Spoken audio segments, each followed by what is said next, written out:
وہی جو دکھ بھرے موسم کی ویرانی میں سینوں پر، وہی جو دکھ بھرے موسم کی ویرانی میں سینوں پر گھنک لمحوں کی خوشبو سے مہکتا ہاتھ رکھتا ہے۔ سفر میں راستے گم ہو، ردائے گم رہی کتنی بھی میلی ہو، غموں کی دھوپ پھیلی ہو، اسے کوئی کہیں جس وقت بھی آواز دیتا ہے وہ سنتا ہے۔ وہی سچ بولنے کا حکم دیتا ہے، اسی کو یاد کرتے ہیں، اسی کے نام سے اس بزم کا آغاز کرتے ہیں۔ دوستو، کسی بھی مشاعرے کی، کسی بھی محفل سخن کی شروعات کرنے سے پہلے نعتیہ کلام سے کی جاتی ہے۔ چونکہ ایک طویل فہرست اسٹیج پر موجود ہے، بہت محترم اور معروف شعراء یہاں پر موجود ہیں، تو مجھے کرشن بہاری نور صاحب کا یہ شعر یاد آتا ہے، یہ قطعہ یاد آتا ہے کہ دیر سے نور چلا یوں کہ حرم تک پہنچا، دیر سے نور چلا یوں کہ حرم تک پہنچا، سلسلہ میرے گناہوں کا کرم تک پہنچا، شان معراج محمد تو خدا ہی جانے، میری معراج کہ میں ان کے قدم تک پہنچا۔ ایک بار زوردار تالیوں سے اپنی موجودگی کا احساس کرائیں تاکہ اس مشاعرے کا باقاعدہ آغاز کیا جا سکے۔ بہت اہم شخصیات یہاں اسٹیج پر موجود ہیں۔ پرسائی صاحب ایک واقعے کو نقل کرتے ہوئے لکھتے ہیں کہ ایک بار ایک بہت ہی محترم اور بزرگ شاعر کی آخری سانسیں چل رہی تھی۔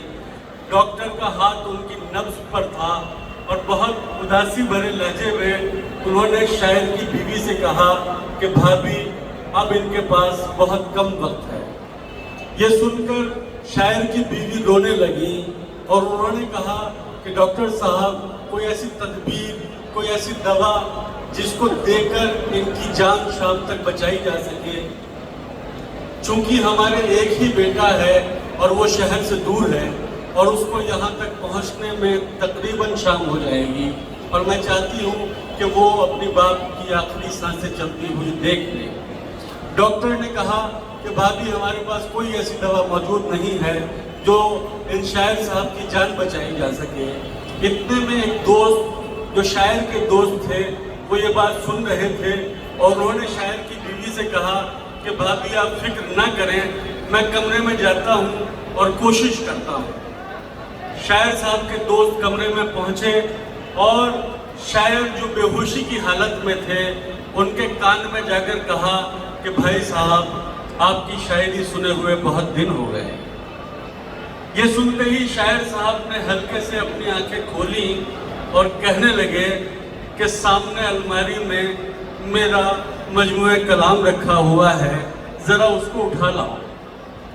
شاعر کے دوست الماری تک پہنچے، وہ مجموعہ کلام، وہ ان کی ڈائری لے کر واپس آئے۔ شاعر صاحب میں ذرا سی ہمت پیدا ہوئی، انہوں نے اس ڈائری سے شعر پڑھنے شروع کیے اور وقت گزرنے لگا۔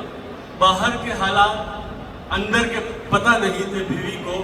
رفتہ رفتہ شام ہو گئی، بیوی نے خوشی کے عالم میں کمرے میں دستک دی، دروازہ کھولا لیکن منظر بدل چکا تھا۔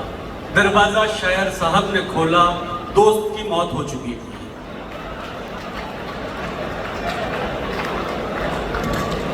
میں آپ کو یقین دلا دینا چاہتا ہوں کہ اس اسٹیج پر کوئی بھی ایسا شاعر موجود نہیں ہے جس سے آپ کو جان کا خطرہ ہو۔ انشاءاللہ آپ صحیح سلامت گھر پہنچیں گے۔ مجھے یاد آتا ہے کہ جب کبھی کرتا ہوں ٹیلی فون اس نمبر پر میں، تو اسے انگیج ہی پاتا ہوں میں، مصروف ہی پاتا ہوں میں۔ پوچھتا ہوں پھر میں یہ ارباب ٹیلی فون سے، کیوں فلاں نمبر مجھے ملتا نہیں، کیوں میرے دل کا کمل کھلتا نہیں۔ اس طرف سے پھر یہ ملتا ہے جواب، یہ تو نمبر آپ ہی کا ہے جناب۔ دوسروں سے بات بے شک کیجئے، خود سے ملنے کی نہ کوشش کیجئے۔ آدمی خود سے مخاطب ہو سکے، آج کی مصروف دنیا میں کہاں ممکن ہے یہ۔ دوستو، شاعری ایک ایسا حوالہ ہے جو آپ سے ملاقات کراتا ہے۔ شاعر کسی بھی سماج کا ضمیر ہوتا ہے، وہ محبت اور احتجاج کے حسین رنگوں سے